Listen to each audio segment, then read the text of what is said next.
My name is Joel Halpin. I am the pastor of this church, and I just want to welcome you here. How are y'all doing, Connection Point Church? Good. All right. If you are new here, or if you are a guest today, I'm very excited that you're here, and I just hope you have a great look kind of into the heart of our church, because we really do view this church as a family, and we really care for each other. And I just want to make sure that you know, if you're new here, that you can look around and you may not know a lot of people, but rest assured, every single person here is not perfect. In fact, some of them cursed on the way to church today. I'm pretty sure about that. And so I just want to make sure that we're clear that we are a church family of fellow strugglers, and we're here because we have a great God. And so we're going to continue a series that we started a few weeks ago on the Sermon on the Mount, which is Jesus' most famous sermon.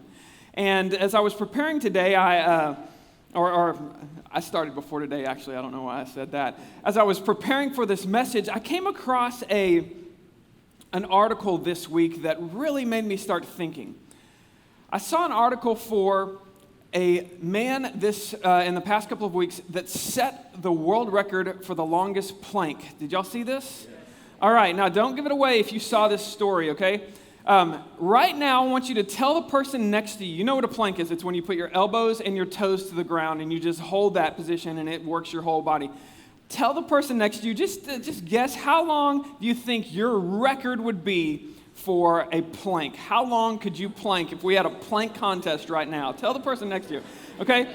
Because if I had to guess, for me, 3 minutes and then I'm having to ice down in a bath or something like that, it would be miserable. This guy is 62 years old. He did 8 hours, 15 minutes.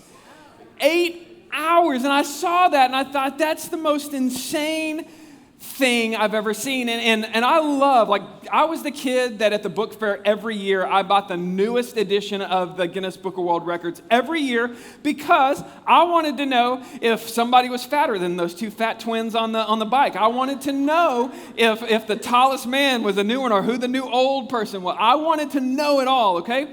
The records really fascinate me, and anytime I come across a record that I'm like, there's no way somebody will ever break this record, that's one of them. You remember when you go through the Guinness Book of World Records, there's some records that you're like, well, that's a dumb record. Like, I saw one, the most people hula hooping at the same time.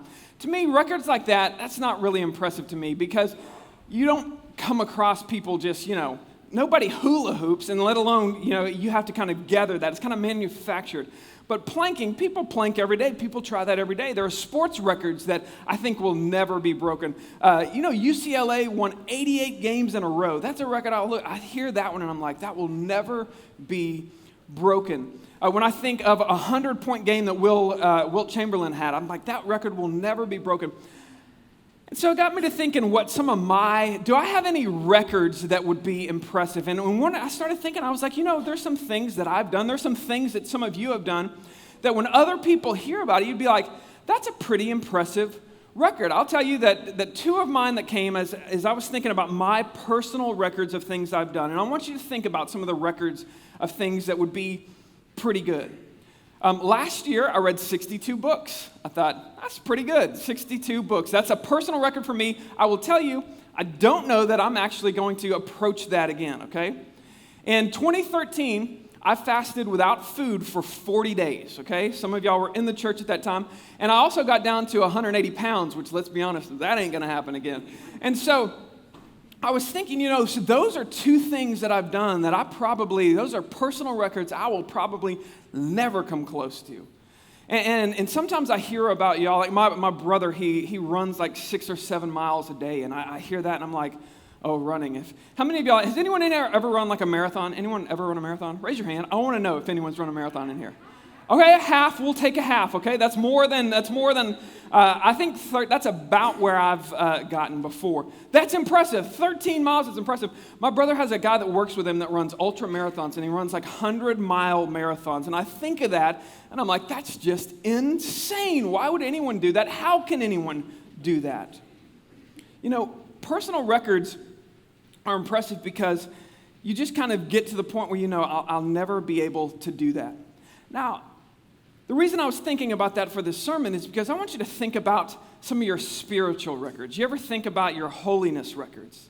Like, you ever think about, you know, I've gone like 2 days without sinning, or I've gone 2 days without saying that word I said I was not going to sin anymore, or you have a habit that you're like, I really want to break this habit, and so you commit to yourself, I'm going to see how long I can go and be holy, or how long I can go and not sin, okay?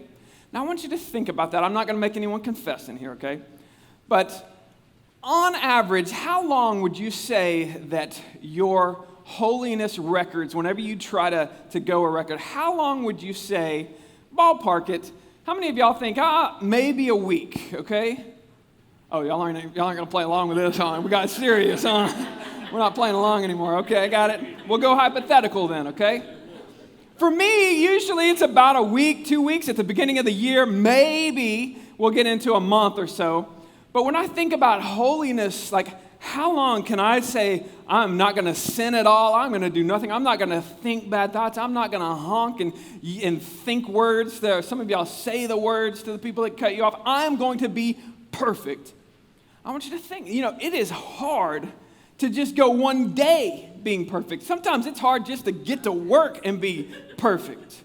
Yeah, some of us are calculating in the minutes, not the days, okay? I got that.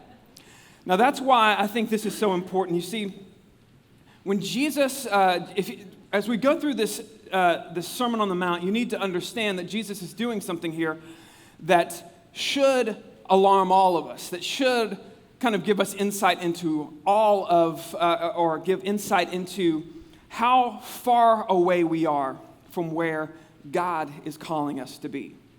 The Sermon on the Mount, I'm going to give those of you that are here for the first time today, I'm going to give you kind of a recap of where this sermon has started. We're in the third week.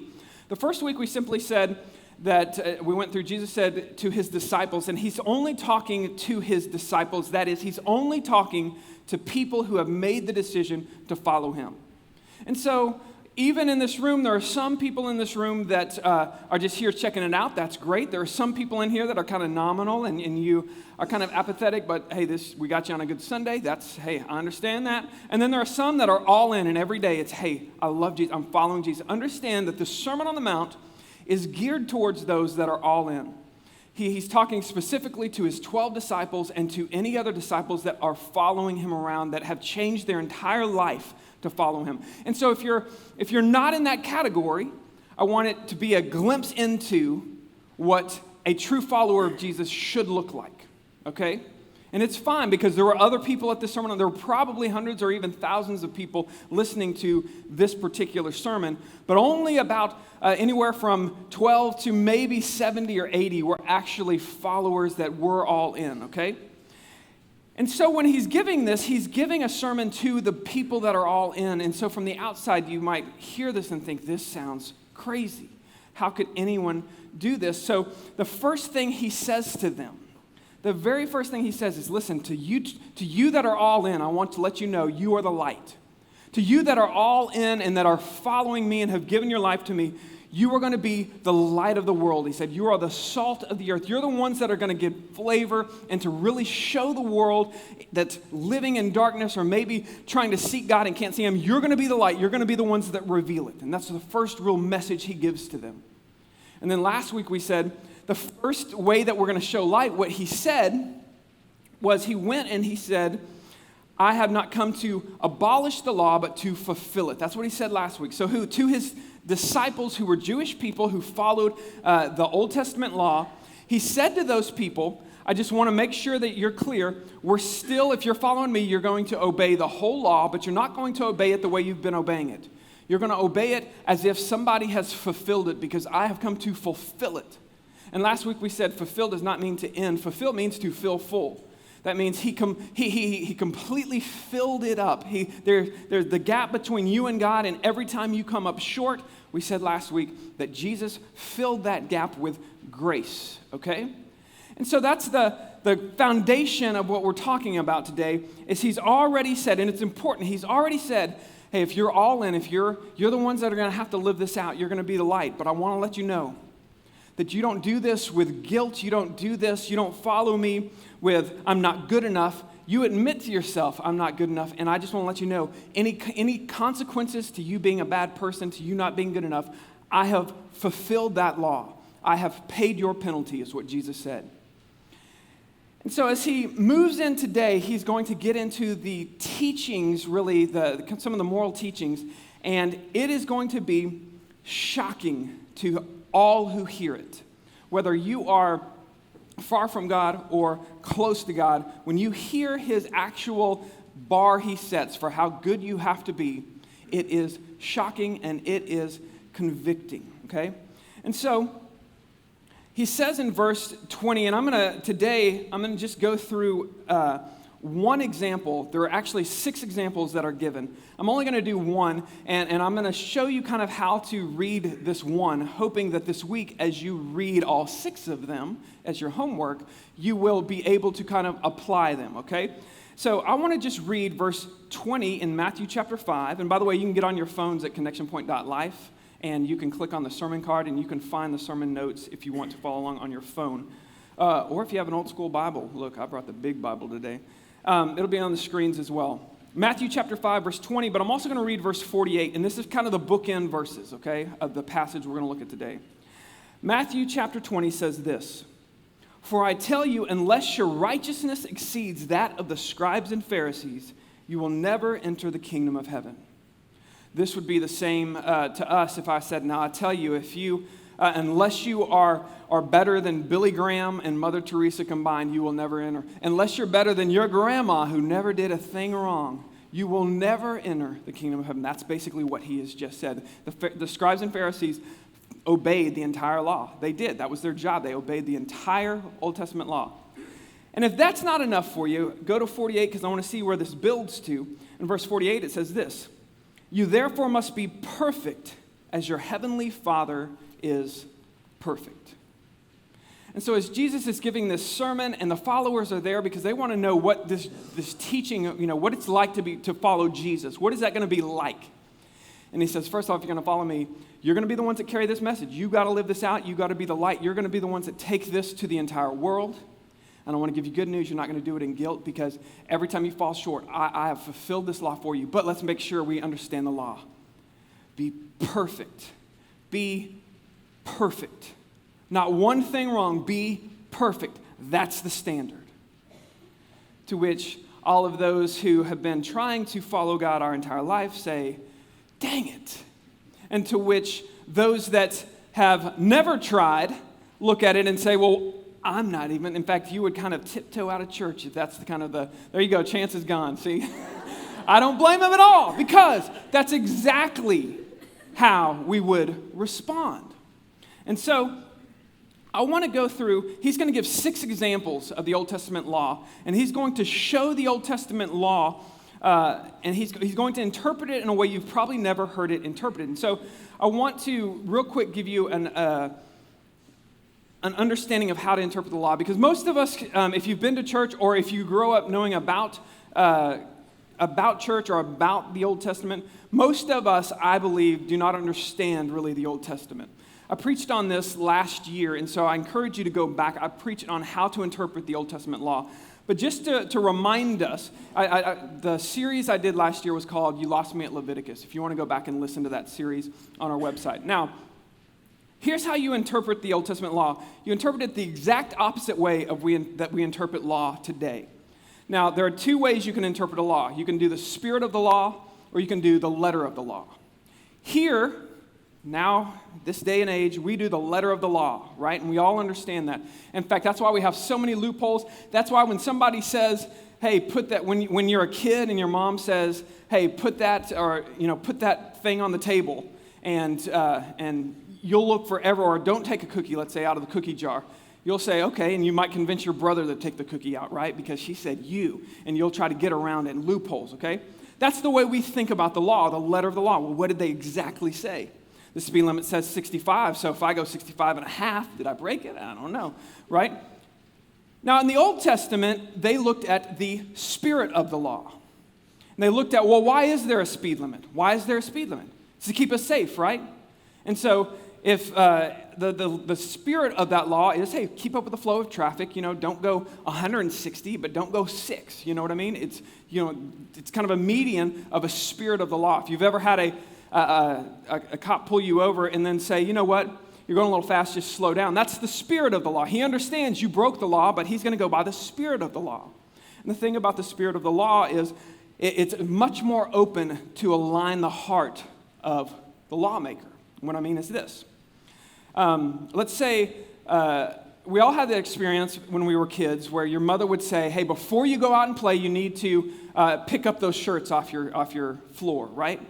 And you know what she was probably saying is clean your room. But she, for some reason, did not say clean your room. Maybe she was in a hurry. Maybe she was doing something else. And she said, pick up those shirts. And you know what she meant was clean your room. Now, if your heart is aligned with her, you'll hear that example, pick up your shirts, and you'll say, what I need to do is clean my whole room. That's the heart of what she was saying.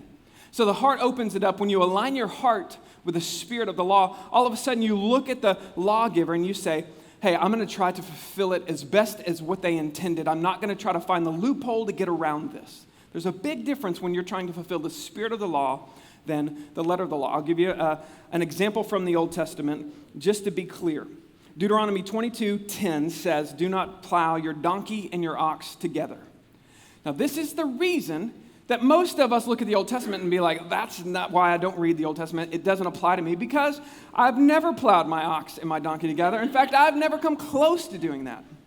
Now, what's the spirit of that law? I'll tell you, in the Old Testament times, when that law was written, I bet you that law was used in courts all the time, and I bet you it rarely, if ever, had to do with an ox or a donkey. In fact, many times they would pick a law and they would apply it to animals simply to give you an example of the heart of the law so that you wouldn't look at the specific example and say, well, that's all he's talking about. The point of that law, do not yoke or do not plow with your donkey and your ox together. The reason is if you plow with a donkey and ox together, it's going to make the ox real mad because he's way stronger than that donkey, and he's going to be plowing sideways. He's going to be pulling this donkey that cannot plow with him. You're going to make the donkey mad because the donkey's going to be getting jerked and trying to pull something that he's not equipped to. And so all you're doing is you're making both of the animals mad. You're being inefficient, and there's no unity here. You're just punishing both of them. And so the way that you would apply that, the way it was probably applied is maybe you have two employees, and you know they don't get along. And just to kind of teach them a lesson, you kind of put those two employees together. It's a law about unity. It really has nothing to do with oxen. The heart of the law is, listen, if you've got people over your authority, you should strive for unity. You should make sure that they're equipped to do everything they can do to the best of their ability. It's a law that really applies to you every single day of your life if you understood the Old Testament law. You see, the spirit of the law is the point of the Old Testament. If you align your heart to the law. But the problem is, like anything else, it's given and we see the spirit of the law, but after you follow it and follow it and follow it, eventually generations pass and the spirit of the law was lost and you're left with just the letter of the law. And so when Jesus comes to preach and teach, he's going to pull us back to the spirit of the law. Now this is what he says in verse 21. You have heard it said to those of old, you shall not murder. Whoever murders will be liable to judgment. So in other words, he goes back to the probably most famous Old Testament law, do not murder. And the reason I think he chooses this is because this is the one that all of us are like, whew, I'm good on this one, okay? Of all the Old Testament laws, it's clear, and at least I would say like 98% in here haven't done that, right? Maybe, hopefully higher, maybe lower. I don't know all of y'all. Do not murder. It seems very clear and simple. The spirit of that law seems to align with the heart of the law. But Jesus says, hey, I want to be clear. You've heard it said, you know the letter of the law, you've heard it said, do not murder. How many of here think, if that's the standard, okay, we're somewhere. That's pretty good. Now listen to what he says. You've heard it said, do not murder. Whoever murders will be liable to the judgment. But I say to you, everyone who is angry with his brother is liable to judgment. Whoever insults his brother will be liable to the council, that is the courts. And whoever says, you fool, will be liable to the hell of fire. Now, what has he just done here? He has taken the letter of the law and he's made sure you understand the spirit of this law is not simply don't physically kill people. The heart of this law is much more important than this. The heart of this law is you do not devalue the humanity that God put into that person. You do not devalue them. That word euphol, raka in Hebrew or in Aramaic, and what it means basically is empty-headed or moron, fool. Do not devalue someone and say you're not worth anything. You have nothing to offer. When you do that, it's the same. He's equating them. You are murdering. You are breaking the spirit of the law when you call someone a fool. Now, we hear that, and all of a sudden, you understand. First of all, Jesus is doing something we wish the Old Testament would have done, right? He's being very clear. This is what this means. This is the spirit of the law. The spirit of the law is much more dire than what you thought it was. He's going to give you two examples of how to apply this, okay? After he says, and by the way, understand that last one wasn't even, it was a spiritual judgment. You're going to be, God is going to look at you and say, you are separated from me. So it's even if you think that word, if you say it by yourself, this isn't just that you said it out loud. This is something between, this is your heart was against someone. You have murdered them in your heart. There's going to be an eternal separation, an eternal hell for that. He says, so let me apply it, Jesus says. So if you are offering your gift at the altar and you remember that your brother has something against you, brother means your neighbor, your friend, anyone, Christian or unchristian, follower of God or not follower of God. If you are here at church today because you think you're in with God, you think that, hey, I'm going to get holy today, I'm going to get clean today, and you've come here like that, and you remember that somebody has something against you, not that you have something against them, that just as somebody has something against you, he says, leave your gift there before the altar and go. In other words, leave your tithe if you're going to leave and go. No, I'm just kidding. That's not the point of what he's saying. He says, first, be reconciled to your brother.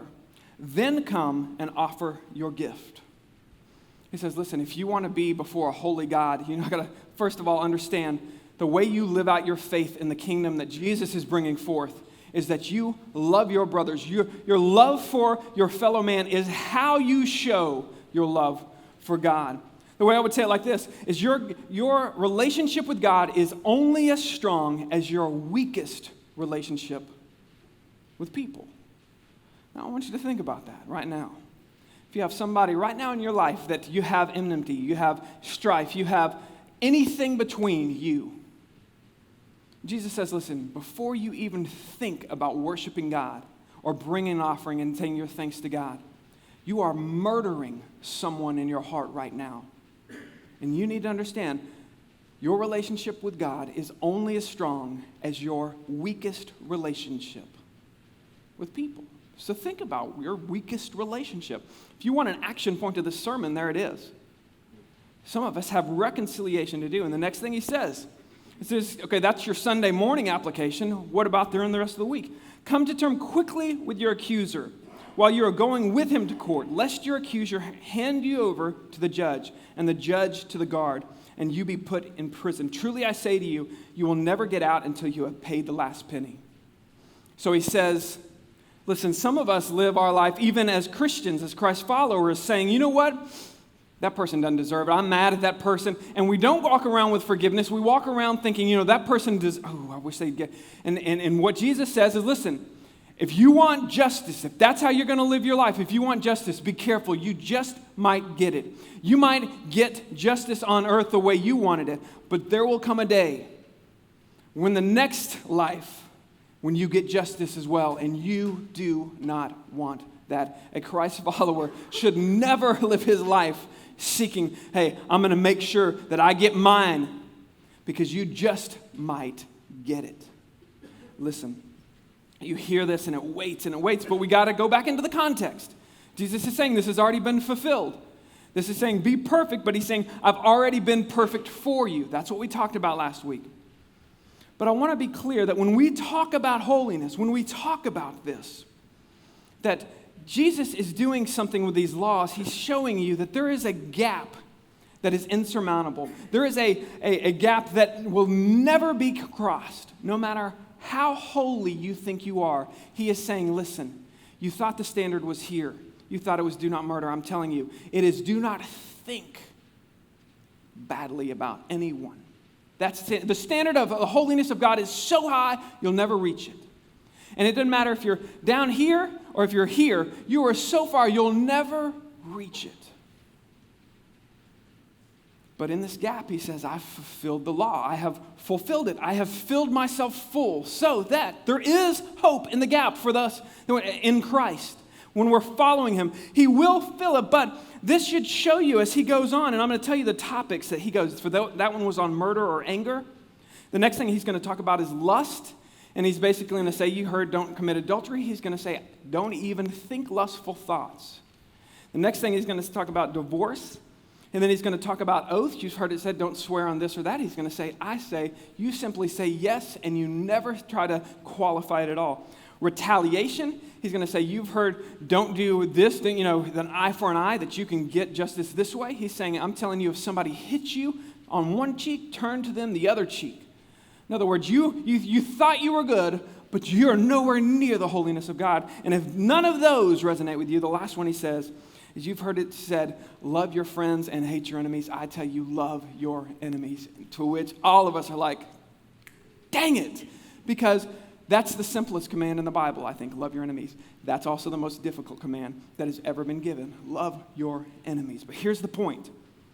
Jesus is saying in this one, do not murder. If you're going to be the light, it's not just good enough. We're not just going to be people that, hey, if you're around me, I'm not going to kill you. That's good, okay? He's saying, no. If you're around me, I'm a life giver. If you're around me, I'm going to reconcile every single chance I get. To follow Christ is you are the ultimate reconciler. You're the ultimate life giver. We do the opposite of murder. The opposite of murder is every chance we get to give life, we give life. That is what Jesus is calling his followers to. We look for ways in which we can reconcile. And imagine being at work and maybe you've been known as that, I don't even want to go near them.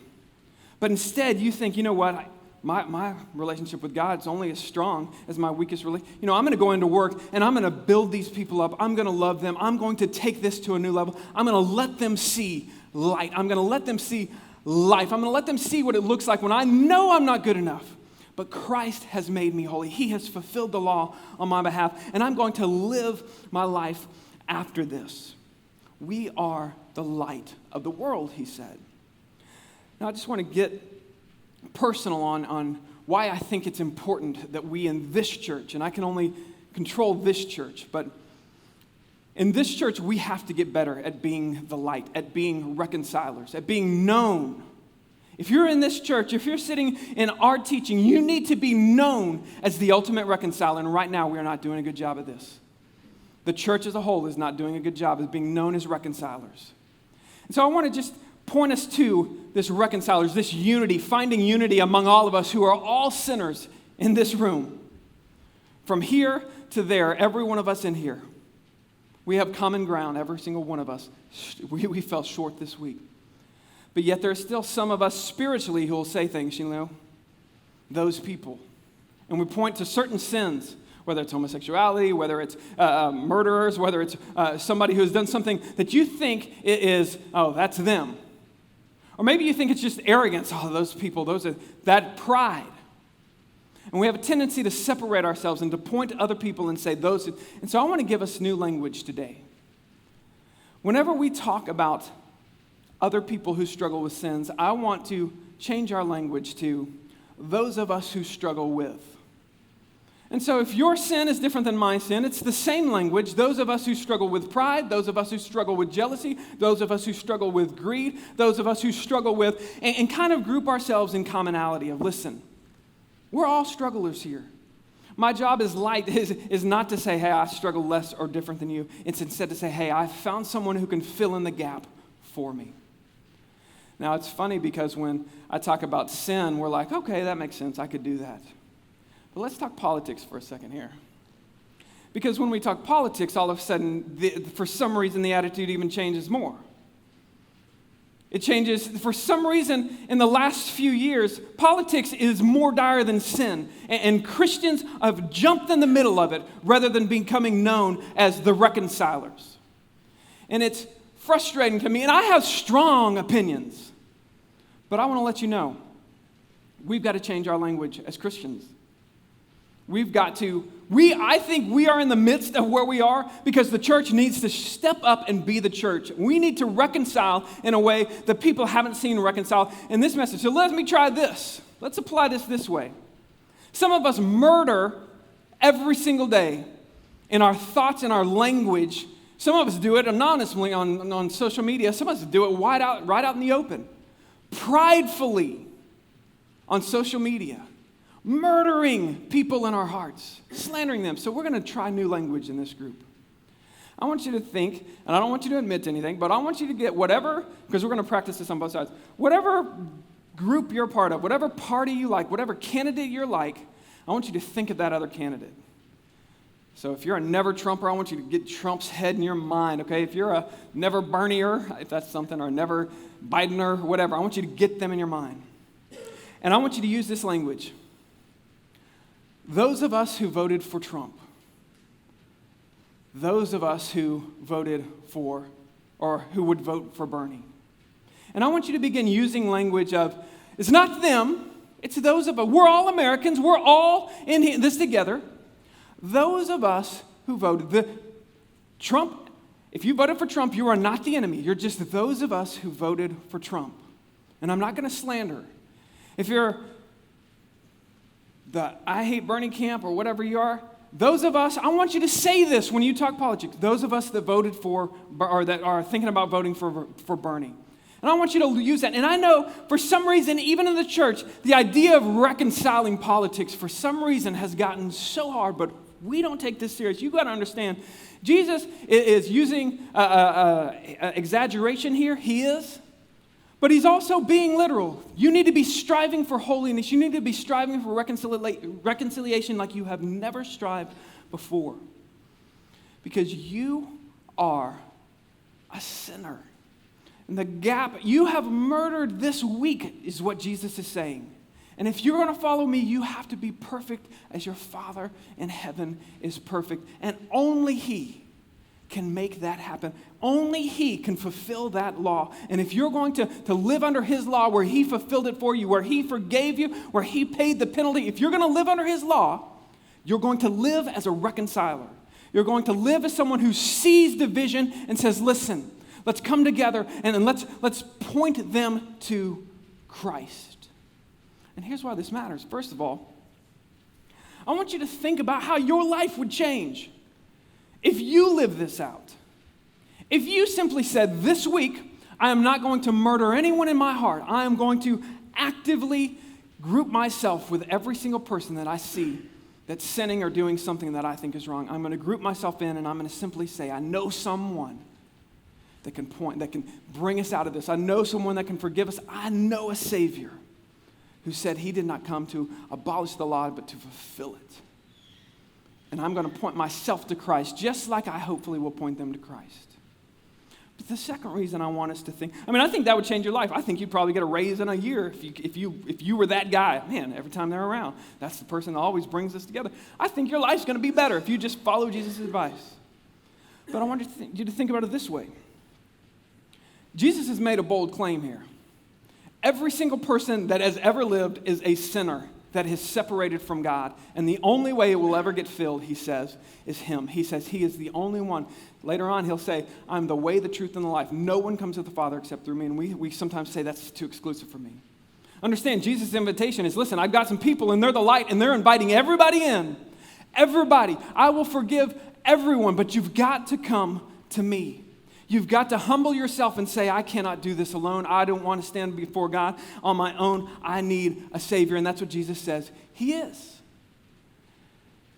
Imagine someone in your life right now, you've got people, neighbors all around, and you think they're doing okay. They don't come to church. They don't follow God. They don't pursue God. But in your mind, you've checked them off the needing to invite or the needing to tell them about Jesus because you say in your life or in your mind, they're okay. They would never come to, they're not the type of people that come to church. They're okay. They're financially, they're doing really well. They would never come.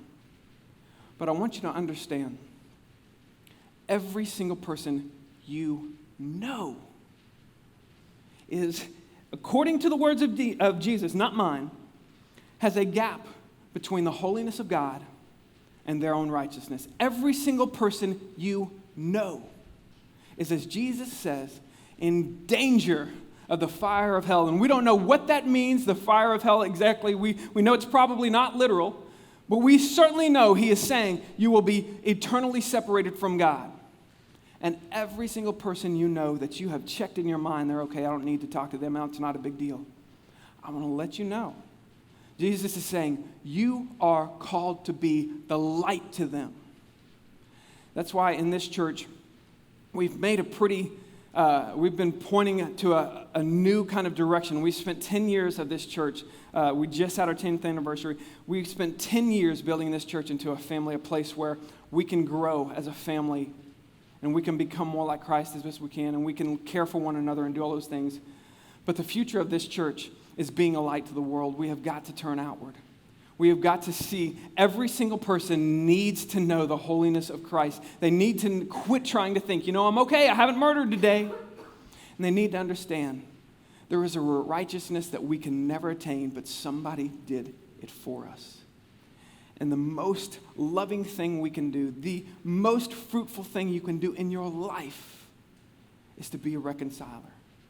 Is to look and say, I know a holy God and his standard is high, but I know a holy Savior and he reached down to us. He filled the gap. He made us clean. On March 29th, we're going to close out this series. On the last day of this series, we're going to begin a campaign in this for the rest of this year in which we're going to call every single person who wants to be a part of this to commit to being light.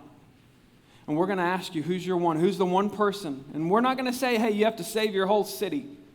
We're going to start with just one person, and we're going to say, what would it look like if every person in here decided that there's going to be someone that they know, maybe they've given up on, and we're going to commit to being light and to connecting them with a relationship with Christ and a church family that loves them, hopefully ours. And we're going to commit this year, and if nothing else this year, we're going to be able to stand before God and say, hey, we were a light. We brought someone into an eternal relationship with Christ. So I want you to begin praying. Pray for March 29th. I want you to commit to trying to be here, because I think the greatest days of this church, you're going to see God do awesome things in this church, but he's going to do it through you reaching and impacting people like you never thought. And on the 29th, we're going to come forward and we're going to be praying for those names. So I want you to be thinking about who is it that God's put on your heart. I'm going to go ahead right now and invite the band up. And also I'm going to invite the ushers to start passing out the communion elements. To close this, and I'm kind of calling an audible here, but they're smart. They'll figure it out. I want to... it would be good for us to close with unity in the church. And so we're going to receive the Lord's Supper. And I want to just talk as the elements, y'all go ahead and pass out the elements. As the elements get passed out, I want you to listen. This is what Paul said about the Lord's Supper. The Lord's Supper, by the way, represents the last meal that Jesus shared on earth. He got his disciples together. He shared a Passover meal. Except he reinterpreted it. He said, listen, I want to remind you that just as this used to remind us of the Old Testament law, that I've fulfilled this law. And he interpreted the elements of a Passover meal. And he basically said, I've become the sacrifice. I've become the lamb. They used to sacrifice a lamb, and that lamb, they would take that blood and sprinkle it and would cleanse the temple so that God could reside with them. And Jesus reinterpreted it. And he said, you know what? I've become that lamb for you. I have, if you are with me, if you follow me, you are unified. You are forgiven by a holy God. This is what Paul says in 1 Corinthians chapter 11. He says, whoever eats the bread and drinks the cup of the Lord in an unworthy manner will be guilty concerning the body and the blood of the Lord. And so I do want to, before we begin, to let you know this is a holy moment for us. And if you are not a Christ follower, if you've never made the decision to follow Christ, then I would ask you to do one of two things. Either do not participate and just recognize, you know what, I haven't made this decision. I haven't made the decision to accept what Christ has done for me. And that's fine if you make that decision. But you also have an opportunity in this very moment to say, you know what, I've never considered myself a Christian. I've never really come to church. I've never been that person, but I recognize that I'm a sinful person. I recognize there's a gap between me and where God wants me to be. And I need a Savior. And if that's you today, I want to invite you in this very moment, before you receive communion and before you eat it and drink of the cup, you can simply say, God, I give my life to you in this moment, and I'm going to follow you. And you can decide to follow Christ in this very moment. If that's you, and you're able to participate, and I encourage you to participate. And in fact, if you are making this decision for the first time, I encourage you to let us know. Let me know. And keep coming and keep pursuing Jesus.